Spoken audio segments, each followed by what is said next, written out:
Hi everybody, welcome back. I'm Christina Wainwright, the manager at the Pacific Beach Library. We are on day 3 of our read aloud in the Tea with the Count of Monte Cristo group because we're reading The Count of Monte Cristo by Alexandre Dumas.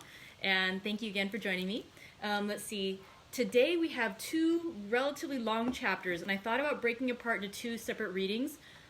But because we have, I believe it's 117 chapters, it's a lot of book, I decided to power through. We're going to do both chapters today. And so if it does stretch a little longer than you can stay for, the videos will allow so you can look back on it later on. Today our tea is I used a tea bag. It's a cranberry tea, and it's a green tea with a cranberry flavor on it. So we're just going to go ahead and have some of that. I've been letting it steep for a little while, so let's see how it came out. It has a nice pretty color to it. This is actually my first time trying this tea. Ooh, it has a really nice cranberry scent to it.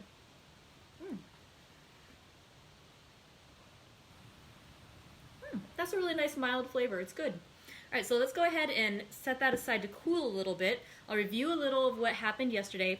And also I'm just going to mention I did switch over to yet another way of reading the book. We're on try number 3 on day 3. This time instead of reading from the computer monitor because I just thought it was too weird like looking like that the whole time. I don't know why, it just weirded me out.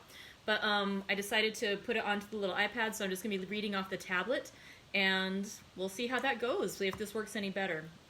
But when we do the reviews, I still like to look through the books. I enjoy flipping through. So in chapter 3, we read 2 chapters, 3 and 4 yesterday. In chapter 3, the Catalans, we saw Edmond Dantes go visit the area where the Catalonians live, and he visited with his fiancée Mercedes. We found that Mercedes has a cousin named Fernand who's been in love with her for a long time and would like to marry her actually, but she says to him, no, I have always, I love Edmond Dantes, I cannot marry you, it just would never work. And he's like, well, what if something happened to Edmond? What if he died, like coincidentally while I'm touching my knife, And she says, if Edmund were to die, I too would jump off the cliff, basically. I couldn't live without him. I could not. And so that's her way of saying both how much she loves him and also warning Fernand, do not hurt my Edmund. And so that happens. And then Edmund actually comes and he meets up with the both of them, and he and Mercedes are so happy to see each other, and Fernand is like boiling with jealousy. And by the time Fernand leaves, he's, again, still very upset, and as he's walking away, he's hailed by Caderousse and Danglars, whom we met in the earlier chapters, and they call him over, and that leads to chapter 4, the plotters. And so in that chapter, they were talking about how, if only something were to happen to Edmond Dantes, if only something could happen to him. He's got too much good fortune going on. He doesn't deserve Mercedes. He doesn't deserve to be captain of the new ship, the Pharaon. If only. And Fernand says, well, kind of it'd be great and convenient if we could kill him, but, he cannot die because if he does, Mercedes will hurt herself, and I couldn't live with that because I love her so much. Not apparently enough, though, to not want to destroy her beloved. But they have this discussion, and then Danglars basically says, we could get rid of him without killing him. He could be imprisoned. And if only he would be denounced, to the government, they would imprison him. And Caderousse at this point, who was the tailor who's a neighbor of Edmond Dantes' father, old Dantes, the one who had loaned Edmond money and had seemed a bit jealous of him, he actually said, I do like Edmond. He's a good guy. We shouldn't hurt him. Let's not do anything like that. He's a good guy. He was also very drunk at this point. But, he didn't really want to be plotting against Edmond. And so the other 2 gentlemen, they keep getting him drunk, and they talk amongst themselves, and they come up with this thing of, Danglars makes this plan basically of, if I were to write this letter, which I will write now, and I'll use my non-dominant left hand, so it won't look like my handwriting, I'm just going to write this letter accusing Edmund of treason, meeting with, the exiled Emperor Napoleon when he stopped on the Isle of Elba on an errand assigned to him by the former captain. But, we can make it sound like it was his business, and we're just going to send this over to the new king and see what they say. And so Caderousse wakes up enough to say, hey, that's not cool, we can't actually do that, Edmond Dantes is a decent guy. And Danglars says, you know what, you're right, we won't do this thing. I'm going to crumple up the letter, throw it off into the corner there, and we'll just leave it. But when they leave, he turns and he sees Fernand go pick up that letter and then go run off in the direction of town.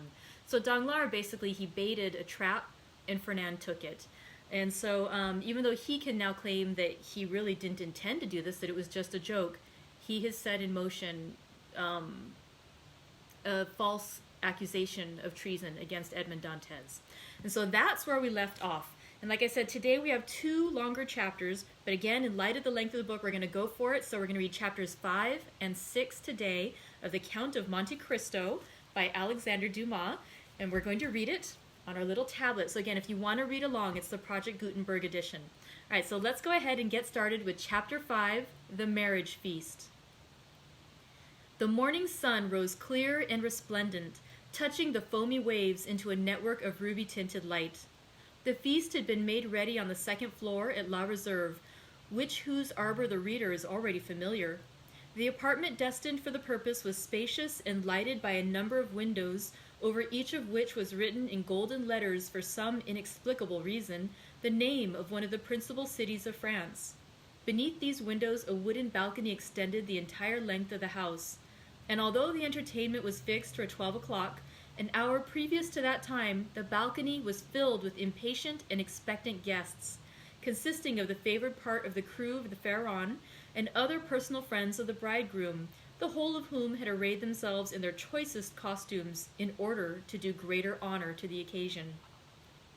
Various rumors were afloat to the effect that the owners of the Pharaon had promised to attend the nuptial feast, but all seemed unanimous in doubting that an act of such rare and exceeding condescension could possibly be intended.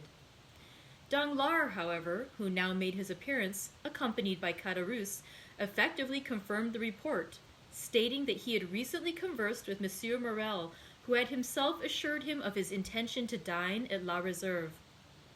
In fact, a moment later, Monsieur Morel appeared and was saluted with an enthusiastic burst of applause from the crew of the Pharaon, who hailed the visit of the shipowner as a sure indication that the man whose wedding feast he thus delighted to honor would ere long be first in command of the ship. And as Dantes was universally beloved on board his vessel, the sailors put no restraint on their tumultuous joy at finding that the opinion and choice of their superiors so exactly coincided with their own. With the entrance of Monsieur Morel, Danglars and Caderousse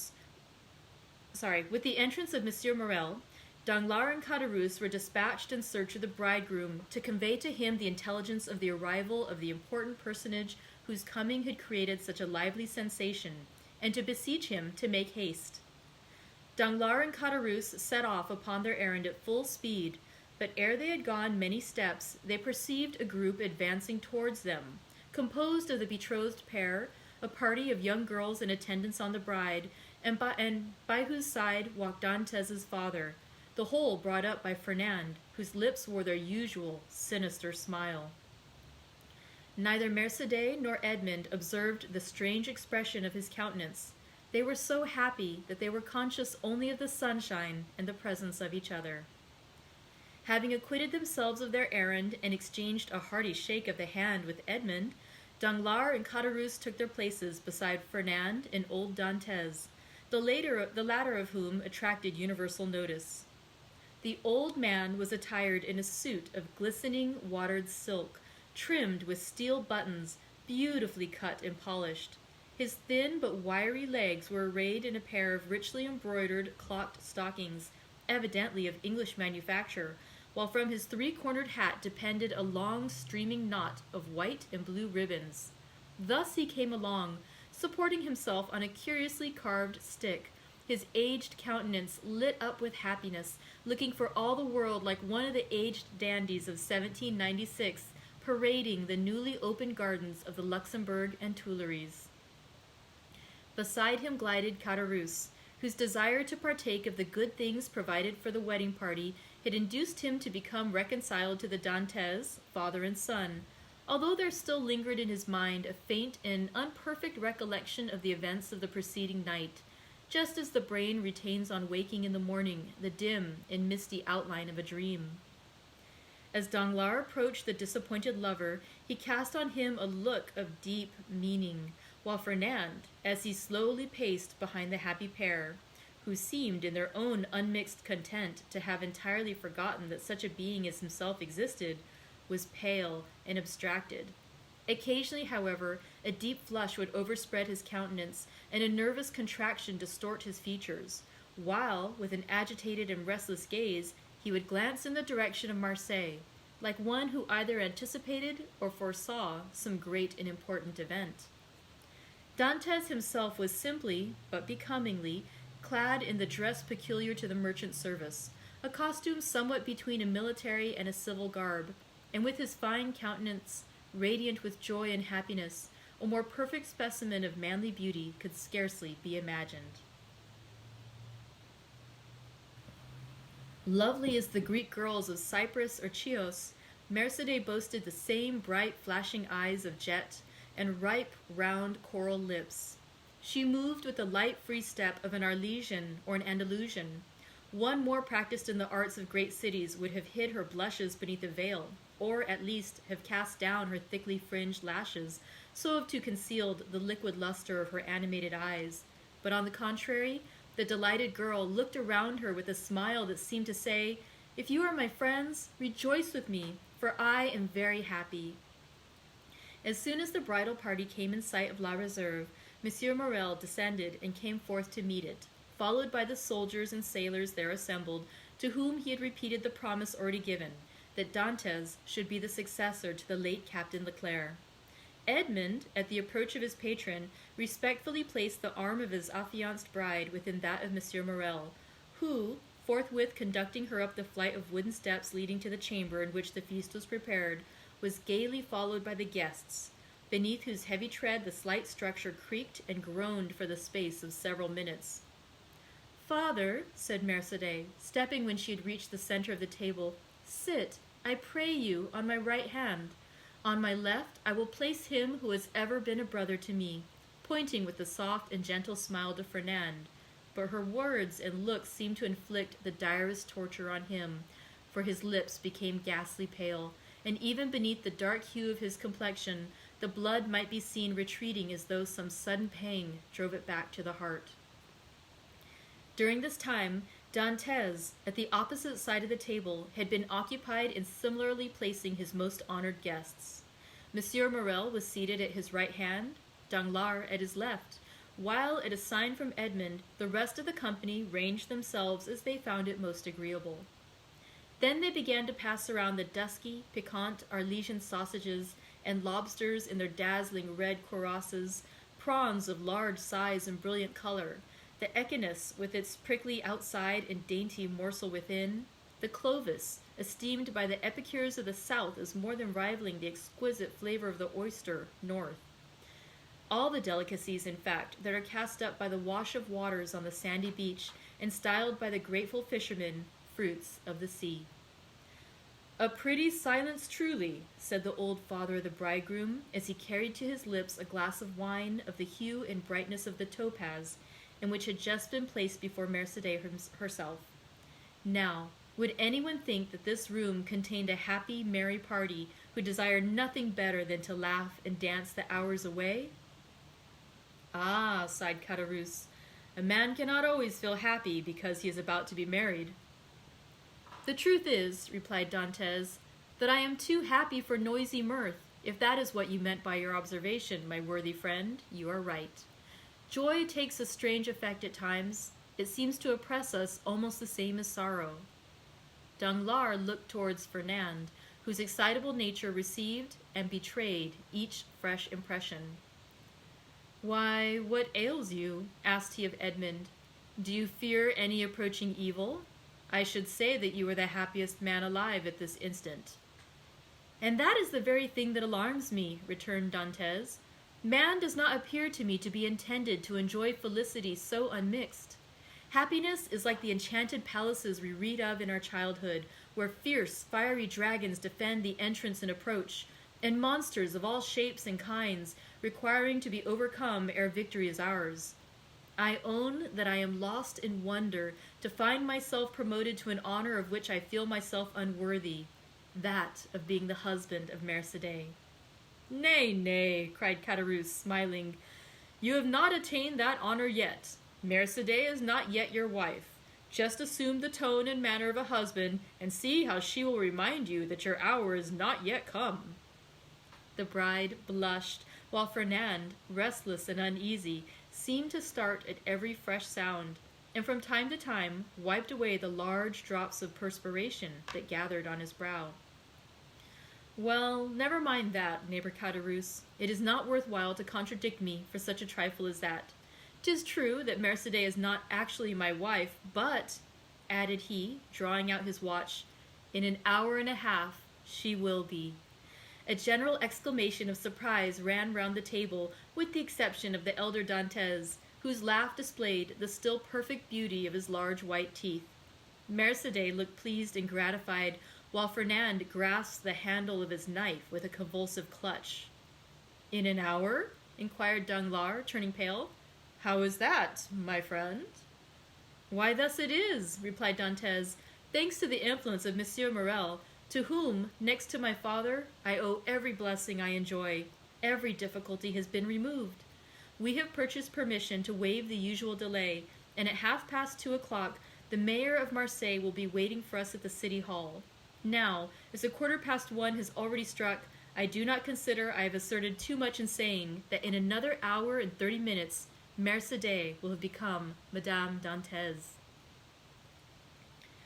Fernand closed his eyes. A burning sensation passed across his brow, and he was compelled to support himself by the table to prevent his falling from his chair. But in spite of his efforts, he could not refrain from uttering a deep groan, which, however, was lost amid the noisy felicitations of the company. "Upon my word," cried the old man, "you make short work of this kind of affair. Arrived here only yesterday morning, and married today at 3:00. Commend me to a sailor for going the quick way to work." "But," asked Danglars in a timid tone, "how did you manage about the other formalities? The contract, the settlement?" "The contract," answered Dantès laughingly. "It didn't take long to fix that. Mercédès has no fortune. I have none to settle on her. So you see, our papers were quickly written out, and certainly do not come very expensive." This joke elicited a fresh burst of applause. "So that what we presumed to be merely the betrothal feast turns out to be the actual wedding dinner," said Danglars. "No, no," answered Dantès. "Don't imagine I am going to put you off in that shabby manner. Tomorrow morning I start for Paris. 4 days to go, and the same to return, with 1 day to discharge the commission entrusted to me, is all the time I shall be absent. I shall be back here by the 1st of March, and on the 2nd I give my real marriage feast." This prospect of fresh festivity redoubled the hilarity of the guests to such a degree that the elder Dantès, who at the commencement of the repast had commented upon the silence that prevailed, now found it difficult, amid the general din of voices, to obtain a moment's tranquillity in which to drink the health and prosperity of the bride and bridegroom. Dantès, perceiving the affectionate eagerness of his father, responded by a look of grateful pleasure, while Mercédès glanced at the clock and made an expressive gesture to Edmond. Around the table reigned that noisy hilarity which usually prevails at such a time among people sufficiently free from the demands of social position not to feel the trammels of etiquette. Such as at the commencement of the repast had not been able to seat themselves according to their inclination rose unceremoniously and sought out more agreeable companions.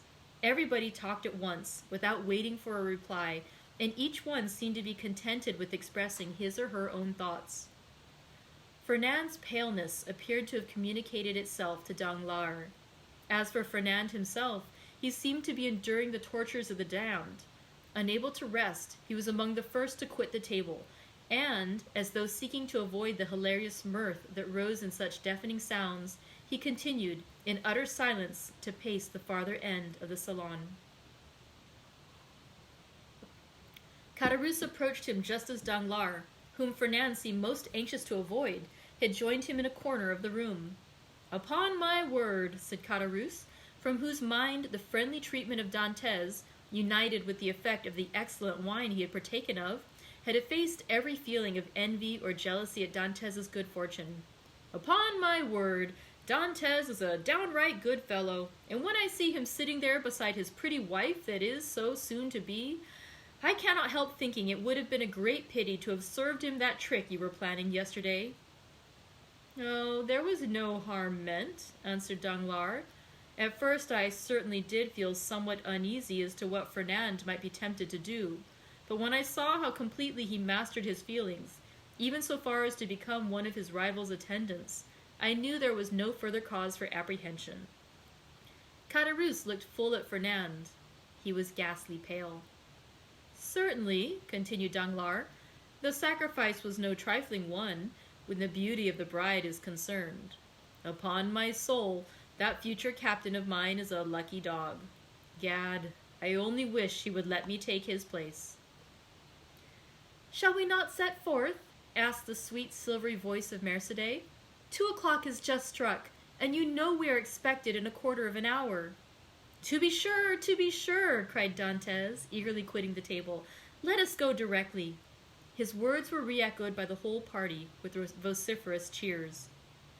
At this moment Danglars, who had been incessantly observing every change in Fernand's look and manner, saw him stagger and fall back, with an almost convulsive spasm, against a seat placed near one of the open windows. At the same instant his ear caught a sort of indistinct sound on the stairs, followed by the measured tread of soldiery, with the clanking of swords and military accoutrement. Then came a hum and buzz as of many voices, so as to deaden even the noisy mirth of the bridal party, among whom a vague feeling of curiosity and apprehension quelled every disposition to talk, and almost instantaneously the most death-like stillness prevailed. The sounds drew nearer. 3 blows were struck upon the panel of the door. The company looked at each other in consternation. "I demand admittance," said a loud voice outside the room, "in the name of the law." As no attempt was made to prevent it, the door was opened, and a magistrate, wearing his official scarf, presented himself, followed by 4 soldiers and a corporal. Uneasiness now yielded to the most extreme dread on the part of those present. "May I venture to inquire the reason of this unexpected visit?" said Monsieur Morrel, addressing the magistrate, whom he evidently knew. There was doubtless some mistake easily explained.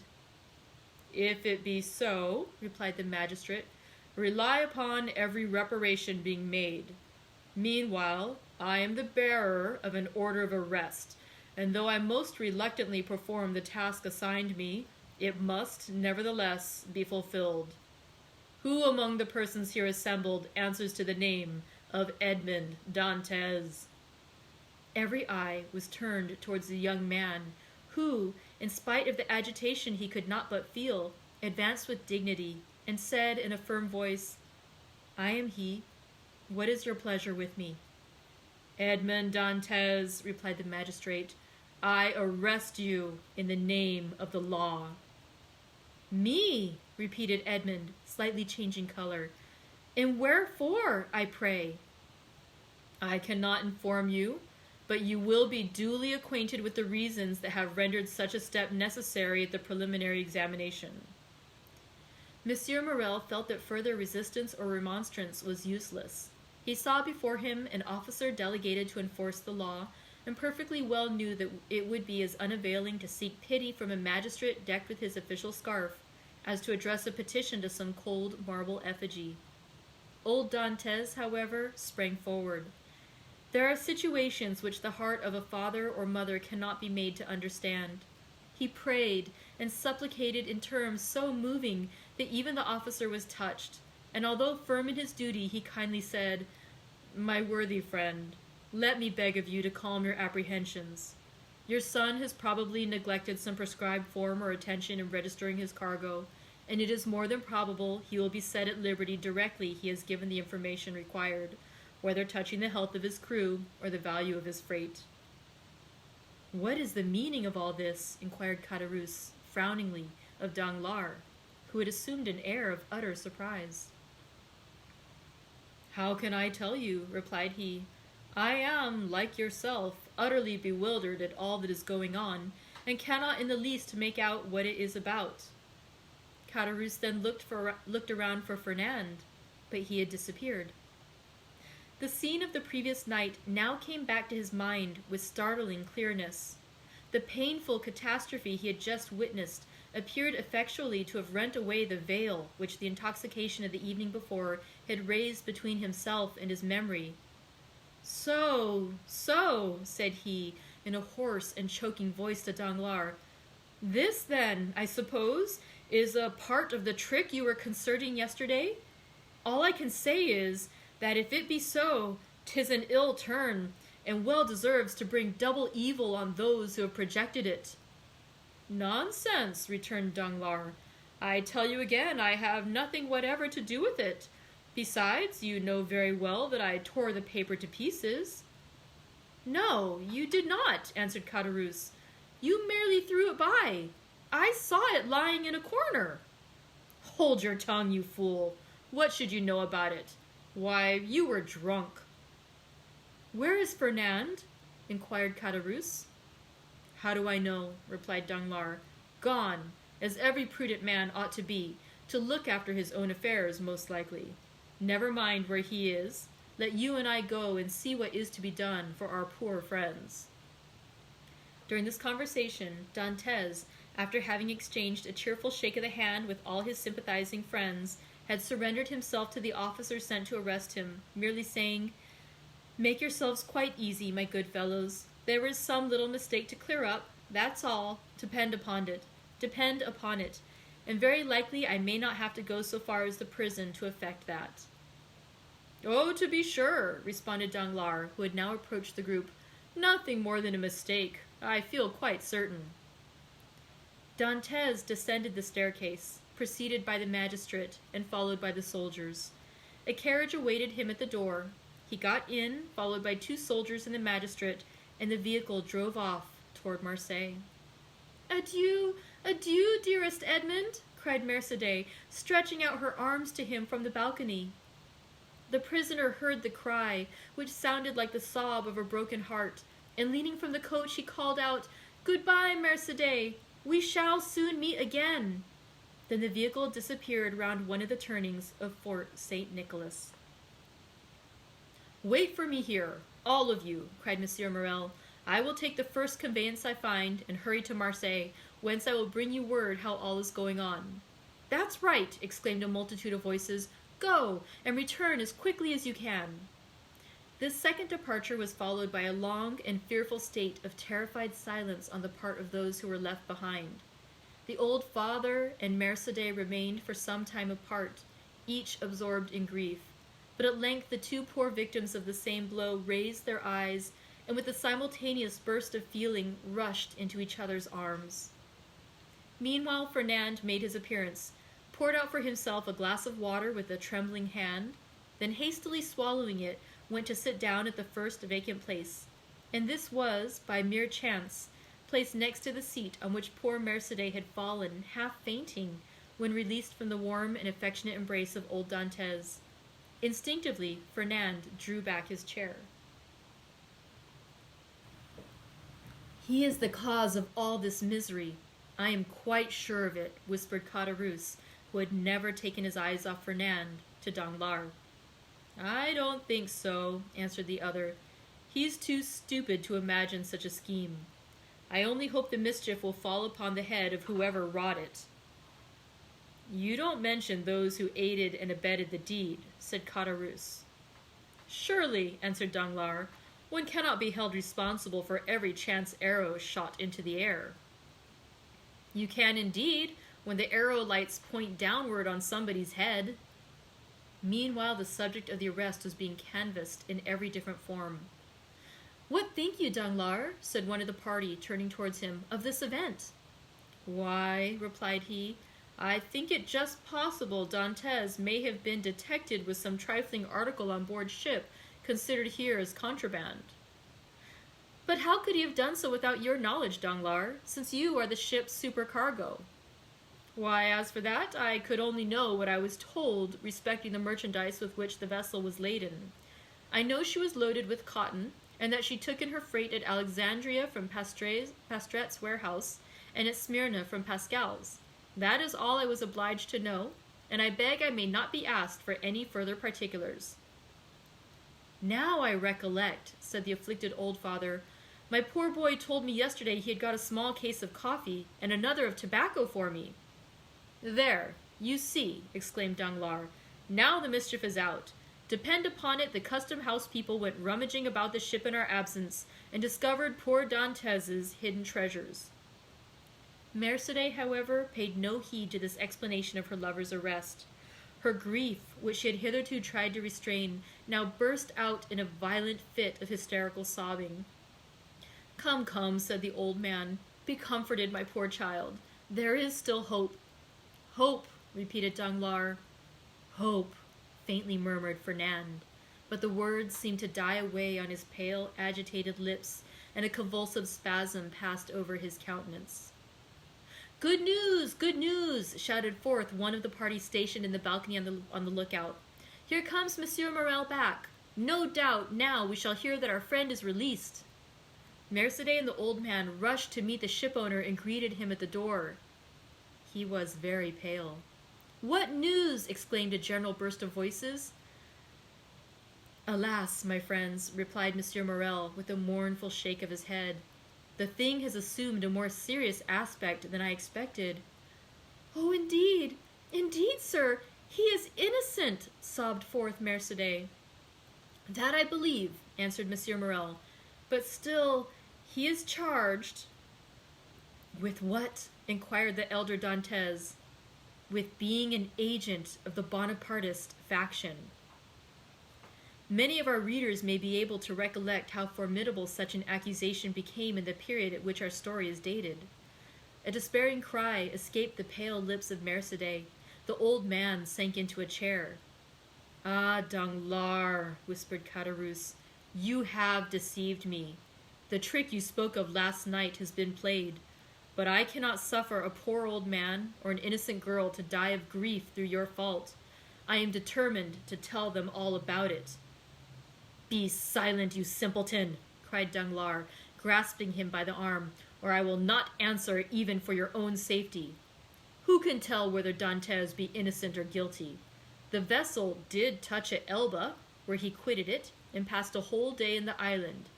Now, should any letters or other documents of a compromising character be found upon him, will it not be taken for granted that all who uphold him are his accomplices? With the rapid instinct of selfishness, Caderousse readily perceived the solidity of this mode of reasoning. He gazed doubtfully, wistfully on Danglars, and then caution supplemented generosity. Suppose we wait a while and see what comes of it, said he, casting a bewildered look on his companion. To be sure, answered Danglars, let us wait, by all means. If he be innocent, of course he will be set at liberty.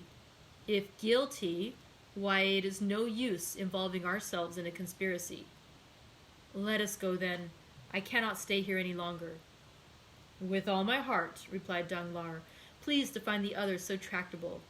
Let us take ourselves out of the way and leave things for the present to take their course. After their departure, Fernand, who had now again become the friend and protector of Mercédès, led the girl to her home, while some friends of Dantès conducted his father, nearly lifeless, to the Allée des Mailhans. The rumor of Edmond's arrest as a Bonapartist agent was not slow in circulating throughout the city. Could you ever have credited such a thing, my dear Danglars? Asked Monsieur Morel, as, on his return to the port for the purpose of gleaning fresh tidings of Dantès from Monsieur de Villefort, the assistant procureur, he overtook his supercargo in Caderousse. Could you have believed such a thing possible? Why, you know I told you, replied Danglars, that I considered the circumstance of his having anchored at the island of Elba as a very suspicious circumstance. And did you mention these suspicions to any person beside myself? Certainly not, replied Danglars, then added in a low whisper, You understand that, on account of your uncle, Monsieur Policar Morel, who served under the other government, and who does not altogether conceal what he thinks on the subject, you are strongly suspected of regretting the abdication of Napoleon. I should have feared to injure both Edmond and yourself, had I divulged my own apprehensions to a soul. I am too well aware that though a subordinate like myself is bound to acquaint the shipowner with everything that occurs, there are many things he ought most carefully to conceal from all else. Ah, 'tis well, Danglars, 'tis well, replied Monsieur Morel. You are a worthy fellow, and I had already thought of your interests in the event of poor Edmond having become captain of the Pharaon. Is it possible you were so kind? Yes, indeed. I had previously inquired of Dantès what was his opinion of you, and if he should have any reluctance to continue you on your post, for somehow I have perceived a sort of coolness between you. And what was his reply? That he certainly did think he had given you offense in an affair which he merely referred to without entering into particulars, but that whoever possessed the good opinion and confidence of the ship's owners would have his preference also. The hypocrite, murmured Danglars. Poor Dantès, said Caderousse. No one can deny his being a noble-hearted young fellow. But meanwhile, continued Monsieur Morel, here is the Pharaon without a captain. Oh, replied Danglars, since we cannot leave this port for the next 3 months, let us hope that ere the expiration of that period, Dantès will be set at liberty. No doubt. But in the meantime? I am entirely at your service, Monsieur Morel, answered Danglars.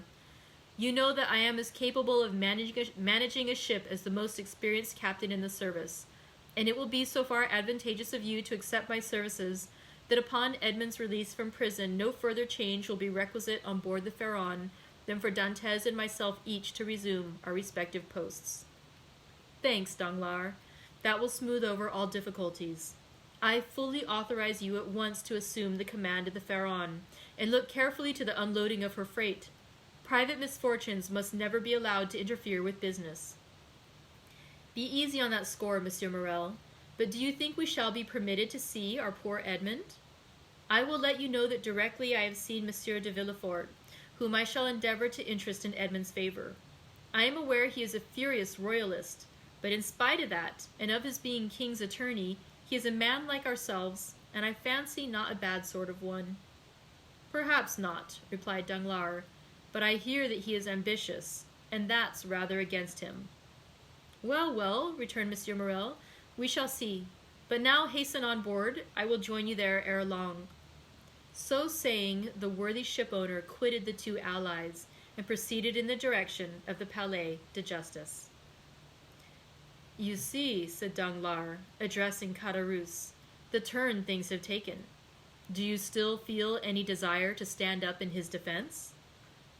Not the slightest, but yet it seems to me a shocking thing that a mere joke should lead to such consequences. But who perpetrated that joke, let me ask? Neither you nor myself, but Fernand. You knew very well that I threw the paper into a corner of the room. Indeed, I fancied I had destroyed it. Oh, no, replied Caderousse. That I can answer for. You did not. I only wish I could see it now as plainly as I saw it lying all crushed and crumpled in a corner of the arbor. Well then, if you did, depend upon it, Fernand picked it up, and either copied it or caused it to be copied. Perhaps even he did not take the trouble of recopying it. And now I think of it, by heavens, he may have sent the letter itself. Fortunately for me, the handwriting was disguised. Then you were aware of Dantès being engaged in a conspiracy? Not I. As I said before, I thought the whole thing was a joke, nothing more. It seems, however, that I have unconsciously stumbled upon the truth. Still, argued Caderousse, I would give a great deal if nothing of the kind had happened, or at least that I had had no hand in it. You will see, Danglars, that it will turn out an unlucky job for both of us. Nonsense. If any harm come of it, it should fall on the guilty person, and that, you know, is Fernand. How can we be implicated in any way? All we have got to do is to keep our own counsel, and remain perfectly quiet, not breathing a word to any living soul, and you will see that the storm will pass away without in the least affecting us. Amen, responded Caderousse, waving his hand in token of adieu to Danglars, and bending his steps towards the Allée de Meilhan, moving his head to and fro, and muttering as he went, after the manner of one whose mind was overcharged with one absorbing idea. So far then, said Danglars, mentally, all has gone as I would have it. I am temporarily commander of the Pharaon, with a certainty of being promoted so, if that fool of a Caderousse can be persuaded to hold his tongue. My only fear is the chance of Dantès being released. But there, he is in the hands of justice, and, added he with a smile, she will take her own. So saying, he leapt into a boat, desiring to be rowed on board the Pharaon, where Monsieur Morrel had agreed to meet him. And now, Chapter 6, the Deputy Procureur du Roi? Deputy Procureur of the King, du Roi. In one of the aristocratic mansions built by Puget, in the Rue de Grand Cour, opposite the Medusa Fountain, a second marriage feast was being celebrated almost at the same hour with the nuptial repast given by Dantès. In this case, however, although the occasion of the entertainment was similar, the company was strikingly dissimilar. Instead of a rude mixture of sailors, soldiers, and those belonging to the humblest grade of life, the present assembly was composed of the very flower of Marseille society: magistrates who had resigned their office during the usurper's reign, officers who had deserted from the imperial army and joined forces with Condé, and younger members of families brought up to hate and execrate the man whom 5 years of exile would convert into a martyr, and 15 of restoration elevate to the rank of a god. The guests were still at table, and the heated and energetic conversation that prevailed betrayed the violent and vindictive passions that then agitated each dweller of the South, where unhappily, for 5 centuries, religious strife had long given increased bitterness to the violence of party feeling.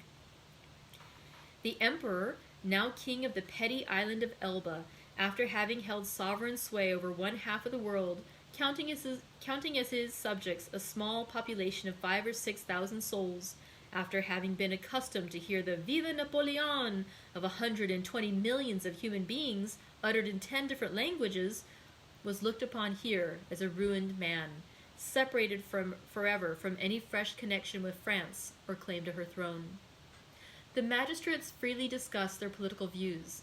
The military part of the company talked unreservedly of Moscow and Leipzig, while the women commented on the divorce of Josephine. It was not over the downfall of the man, but over the defeat of the Napoleonic idea that they rejoiced, and in this they foresaw for themselves the bright and cheering prospect of a revivified political existence. An old man, decorated with the cross of St. Louis, now rose and proposed the health of King Louis XVIII. It was the Marquis de Saint-Méran. This toast, recalling at once the patient exile of Hartwell and the peace-loving King of France, excited universal enthusiasm. Glasses were elevated in the air à l'anglaise, and the ladies, snatching their bouquets from their fair bosoms, strewed the table with their floral treasures. In a word, an almost poetical fervor prevailed. "Ah," said the Marquise de Saint-Méran, a woman with a stern, forbidding eye, though still noble and distinguished in appearance, despite her 50 years. "Ah, these revolutionists who have driven us from those very possessions they afterwards purchased for a mere trifle during the reign of terror, would be compelled to own, were they here, that all true devotion was on our side, since we were content to follow the fortunes of a failing monarch, while they, on the contrary, made their fortune by worshipping the rising sun. Yes, yes, they could not help admitting that the king, for whom we sacrificed rank, wealth, and station, was truly our Louis the well-beloved, while their wretched usurper has been, and ever will be, to them their evil genius, their Napoleon the accursed. Am I not right, Villefort?" "I beg your pardon, madame. I really must pray you to excuse me, but, in truth, I was not attending to the conversation." "Marquise, Marquise," interrupted the old nobleman who had proposed the toast, "let the young people alone. Let me tell you, on one's wedding day there are more agreeable subjects of conversation than dry politics."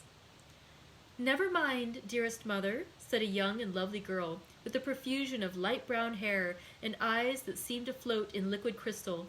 "'Tis all my fault for seizing upon Monsieur de Villefort, so as to prevent his listening to what you said.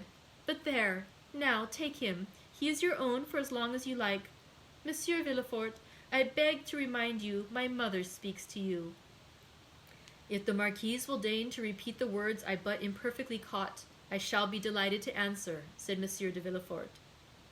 "Never mind, Renee," replied the Marquise, with a look of tenderness that seemed out of keeping with her harsh, dry features.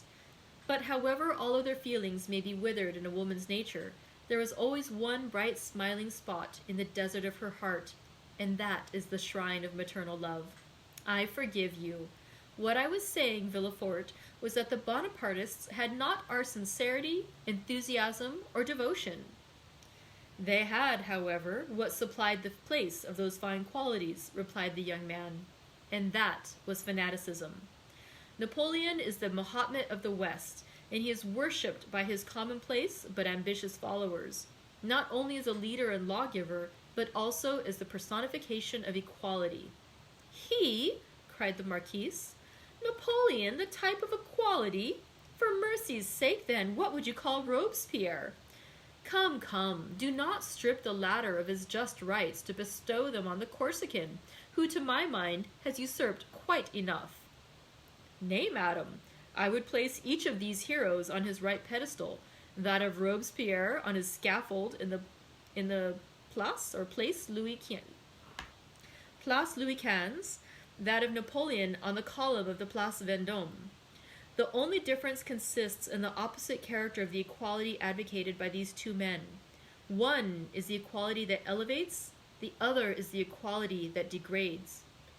One brings a king within reach of the guillotine, the other elevates the people to a level with the throne. Observe," said Villefort, smiling, "I do not mean to deny that both these men were revolutionary scoundrels, and that the 9th Thermidor and the 4th of April in the year 1814 were lucky days for France, worthy of being gratefully remembered by every friend to monarchy and civil order, and that explains how it comes to pass that, fallen as I trust he is forever, Napoleon has still retained a trace of parasitical satellites. Still, Marquise, it has been so with other usurpers. Cromwell, for instance, who was not half so bad as Napoleon, had his partisans and advocates. Do you know, Villefort, that you are talking in a most dreadfully revolutionary strain? But I excuse it. It is impossible to expect the son of a Girondin to be free from a small spice of the old leaven." A deep crimson suffused the countenance of Villefort. "'Tis true, madame," answered he, "that my father was a Girondin, but he is not among the number of those who voted for the king's death.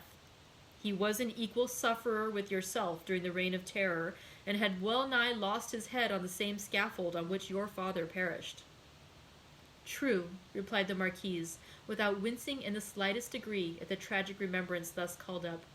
"But bear in mind, if you please, that our respective parents underwent persecution and proscription from diametrically opposite principles, in proof of which I may remark that while my family remained among the staunchest adherents of the exiled princes, your father lost no time in joining the new government, and that while the citizen Noirtier was a Girondin, the Count Noirtier became a senator."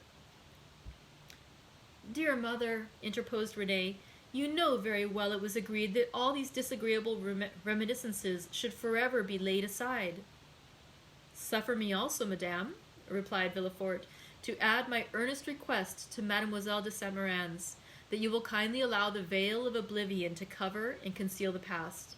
What avails recrimination over matters wholly past recall? For my own part, I have laid aside even the name of my father, and altogether disown his political principles. He was, nay, probably may still be, a Bonapartist, and is called Noirtier. I, on the contrary, am a staunch royalist, and style myself de Villefort. Let what may remain of revolutionary sap exhaust itself and die away with the old trunk, and condescend only to regard the young shoot which is started up at a distance from the parent tree, without having the power, any more than the wish, to separate entirely from the stalk from which it sprung." "Bravo, Villefort!" cried the Marquis. "Excellently well said. Come now, I have hopes of obtaining what I have been for years endeavoring to persuade the Marquise to promise, namely, a perfect amnesty and forgetfulness of the past." With all my heart, replied the Marquise. Let the past be forever forgotten. I promise you it affords me as little pleasure to revive it as it does you. All I ask is that Villefort will be firm and inflexible for the future in his political principles.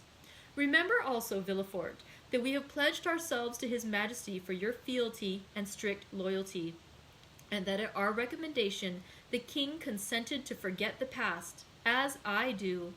And here she extended Here she extended to him her hand, as I now do at your entreaty.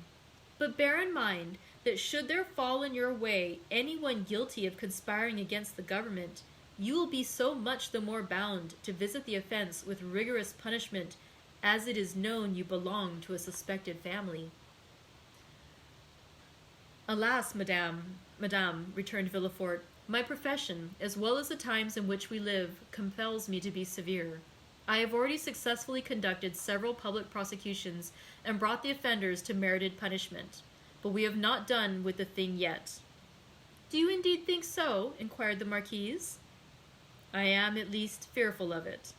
Napoleon, in the island of Elba, is too near France, and his proximity keeps up the hopes of his partisans.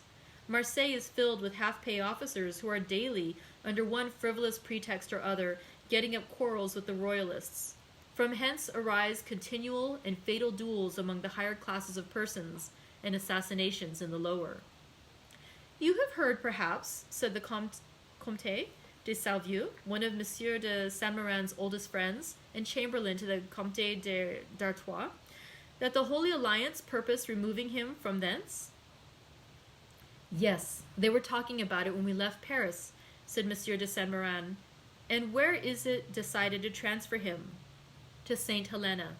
Oh, for heaven's sake, where is that? Asked the Marquise. An island situated on the other side of the equator, at least 2,000 leagues from here, replied the Count. So much the better. As Villefort observes, it is a great act of folly to have left such a man between Corsica, where he was born, and Naples, of which his brother-in-law is king, and face to face with Italy, the sovereignty of which he coveted for his son. Unfortunately, said Villefort, there are the treaties of 1814, and we cannot molest Napoleon without breaking those compacts. Oh well, we shall find some way out of it, responded Monsieur de Salvieux. There wasn't any trouble over treaties when it was a question of shooting the poor Duc d'Enghien. Well, said the Marquise, it seems probable that, by the aid of the Holy Alliance, we shall be rid of Napoleon, and we must trust to the vigilance of Monsieur de Villefort to purify Marseille of his partisans. The king is either a king or no king. If he be acknowledged as sovereign of France, he should be upheld in peace and tranquility, and this can best be effected by employing the most inflexible agents to put down every attempt at conspiracy. 'Tis the best and surest means of preventing mischief. Unfortunately, madame, answered Villefort, the strong arm of the law is not called upon to interfere until the evil has taken place. Then all he has got to do is endeavor to repair it. Nay, madame, the law is frequently powerless to effect this. All it can do is avenge the wrong done. Oh, Monsieur de Villefort, cried a beautiful young creature, daughter to the Comte de Salvieux, and the cherished friend of Mademoiselle de Saint-Méran. Do try and get up some famous trial while we are at Marseille. I never was in a law court. I am told it is so very amusing. Amusing, certainly, replied the young man, inasmuch as, instead of shedding tears as at the fictitious tale of woe produced at a theater, you behold in a law court a case of real and genuine distress, a drama of life. The prisoner whom you there see pale, agitated, and alarmed, instead of, as is the case when a curtain falls on a tragedy, going home to sup peacefully with his family, and then retiring to rest, that he may recommence his mimic woes on the morrow, is removed from your sight merely to be reconducted to his prison and delivered up to the executioner. I leave you to judge how far your nerves are calculated to bear you through such a scene. Of this, however, be assured that should any favorable opportunity present itself, I will not fail to offer you the choice of being present. For shame, Monsieur de Villefort, said Renée, becoming quite pale. Don't you see how you are frightening us? And yet you laugh. What would you have? 'Tis like a duel. I have already recorded sentence of death 5 or 6 times against the movers of political conspiracies, and who can say how many daggers may be ready sharpened and only waiting a favorable opportunity to be buried in my heart? Gracious heavens, Monsieur de Villefort, said Renee, becoming more and more terrified. You surely are not in earnest. Indeed I am, replied the young magistrate with a smile. And in the interesting trial that young lady is anxious to witness, the case would only be still more aggravated. Suppose, for instance, the prisoner, as is more than probable to have served under Napoleon, well, can you expect for an instant that one accustomed, at the word of his commander, to rush fearlessly on the very bayonets of his foe, will scruple more to drive a stiletto into the heart of one he knows to be his personal enemy, than to slaughter his fellow creatures, merely because bidden to do so by one he is bound to obey? Besides, one requires the excitement of being hateful in the eyes of the accused in order to lash oneself into a state of sufficient vehemence and power. I would not choose to see the man against whom I pleaded smile, as though in mockery of my words. No, my pride is to see the accused pale, agitated, and as though beaten out of all composure by the fire of my eloquence. Renee uttered a smothered exclamation. Bravo! Cried one of the guests. That is what I call talking to some purpose. Just the person we require at a time like the present, said a second. What a splendid business that last case of yours was, my dear Villefort, remarked a third. I mean the trial of the man for murdering his father. Upon my word, you killed him ere the executioner had laid his hand upon him. Oh, as for parricides and such dreadful people as that, interposed Renee, it matters very little what is done to them. But as regards poor unfortunate creatures whose only crime consists in having mixed themselves up in political intrigues, why, that is the very worst offense they could possibly commit. For don't you see, Renee, the king is the father of his people, and he who shall plot or contrive aught against the life and safety of the parent of 32 millions of souls is a parricide upon a fearfully great scale. I don't know anything about that, replied Renee, but Monsieur de Villefort, you have promised me, have you not, always to show mercy to those I plead for. Make yourself quite easy on that point, answered Villefort, with one of his sweetest smiles. You and I will always consult upon our verdicts. My love, said the Marquise, attend to your doves, your lapdogs, and embroidery, but do not meddle with what you do not understand. Nowadays, the military profession is in abeyance, and the magisterial robe is the badge of honor. There is a wise Latin proverb that is very much in point. Sedant arma togae, said Villefort with a bow. I cannot speak Latin, responded the Marquise. Well, said Renee, I cannot help regretting you had not chosen some other profession than your own. A physician, for instance. Do you know, I always felt a shudder at the idea of even a destroying angel. Dear good Renee, whispered Villefort, as he gazed with unutterable tenderness on the lovely speaker. Let us hope, my child, cried the Marquis, that Monsieur de Villefort may prove the moral and political physician of this province. If so, he will have achieved a noble work, and one which will go far to efface the recollection of his father's conduct, answered the incorrigible Marquise. Madame, replied Villefort with a mournful smile, I have already had the honor to observe that my father has, at least I hope so, abjured his past errors, and that he is, at the present moment, a firm and zealous friend to religion and order, a better royalist possibly than his son, for he has to atone for past dereliction, while I have no other impulse than warm, decided preference and conviction. Having made this well-turned speech, Villefort looked carefully round to mark the effect of his oratory, much as he would have done had he been addressing the bench in open court. Do you know, my dear Villefort, cried the Comte de Servieux, that is exactly what I myself said the other day at the Tuileries, when questioned by His Majesty's principal chamberlain touching the singularity of an alliance between the son of a Girondin and the daughter of an officer of the Duc de Condé, and I assure you he seemed fully to comprehend that this mode of reconciling political differences was based upon sound and excellent principles. Then the king, who without our suspecting it had overheard our conversation, interrupted us by saying, Villefort. Observe that the king did not pronounce the word Noirtier, but on the contrary, placed considerable emphasis on that of Villefort. Villefort, said his majesty, is a young man of great judgment and discretion, who will be sure to make a figure in his profession. I like him much, and it gave me great pleasure to hear that he was about to become the son-in-law of the Marquis and Marquise de Saint-Méran. I should myself have recommended the match, had not the noble Marquis anticipated my wishes by requesting my consent to it. Is it possible the king could have condescended so far as to express himself so favorably of me? Asked the enraptured Villefort. I give you his very words, and if the Marquis chooses to be candid, he will confess that they perfectly agree with what his majesty said to him when he went 6 months ago to consult him upon the subject of your espousing his daughter. That is true, answered the Marquis. How much do I owe this gracious prince? What is there I would not do to evince my earnest gratitude?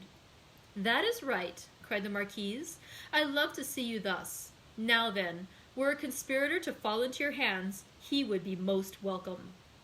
For my part, dear mother, interposed Renee, I trust your wishes will not prosper, and that Providence will only permit petty offenders, poor debtors, and miserable cheats to fall into Monsieur de Villefort's hands. Then I shall be contented. Just the same as though you prayed that a physician might only be called upon to prescribe for headaches, measles, and the stings of wasps, or for any other slight affliction of the epidermis. If you wish to see me the king's attorney, you must desire for me some of those violent and dangerous diseases from the cure of which so much honor redounds to the physician. At this moment, and as though the utterance of Villefort's wish had sufficed to effect its accomplishment, a servant entered the room and whispered a few words in his ear. Villefort immediately rose from table and quitted the room upon the plea of urgent business.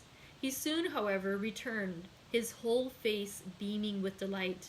Renee regarded him with fond affection, and certainly his handsome features, lit up as they then were with more than usual fire and animation, seemed formed to excite the innocent admiration with which she gazed on her graceful and intelligent lover.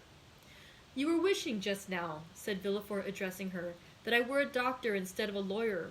Well, I at least resemble the disciples of Aesculapius in one thing. People spoke in the style in 1815. That of not being able to call a day my own, not even that of my betrothal. And wherefore were you called away just now? Said Mademoiselle de Saint-Méran, with an air of deep interest. For a very serious matter, which bids fair to make work for the executioner. How dreadful! Exclaimed Renee, turning pale. Is it possible? Burst simultaneously from all who were near enough to the magistrate to hear his words. Why, if my information prove correct, a sort of Bonapartist conspiracy has just been discovered. Can I believe my ears? Cried the Marquise. I will read you the letter containing the accusation at least, said Villefort.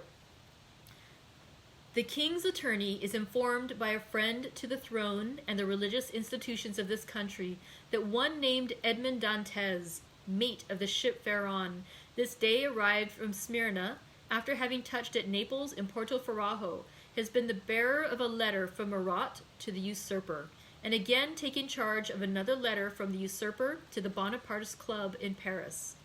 Ample corroboration of this statement may be obtained by arresting the above-mentioned Edmond Dantès, who either carries the letter for Paris about with him or has it at his father's abode.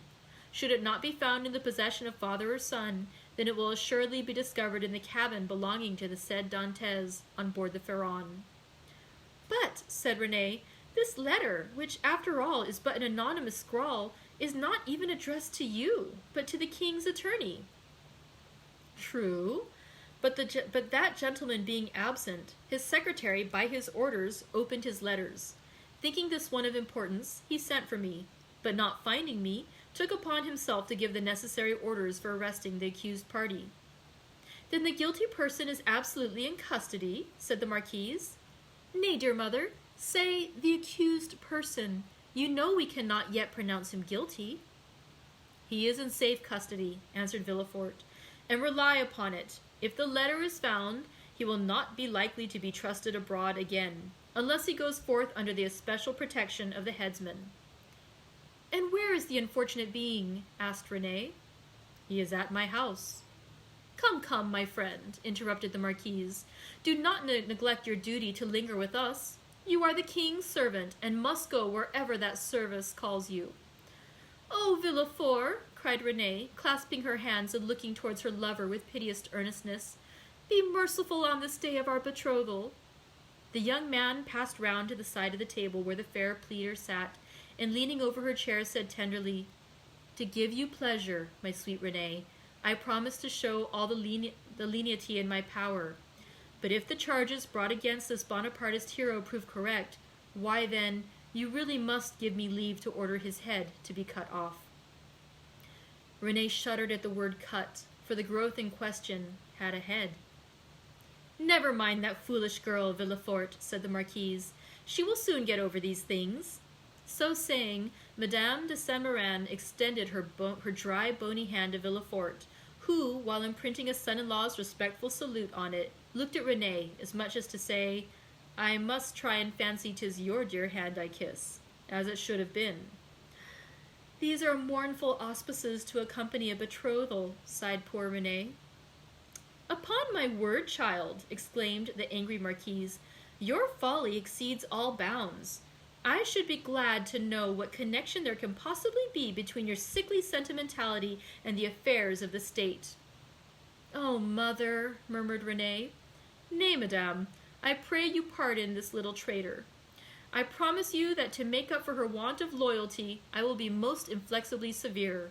Then casting an expressive glance at his betrothed, which seemed to say, Fear not, for your dear sake my justice shall be tempered with mercy, and receiving a sweet and approving smile in return, Villefort departed with paradise in his heart. And that concludes chapter 6, and I saw midway through a little note from Judy pop up saying that clearly she does not know about French history. I am with you, sister. There are some wonderful notes about the history of this period of the French Revolution.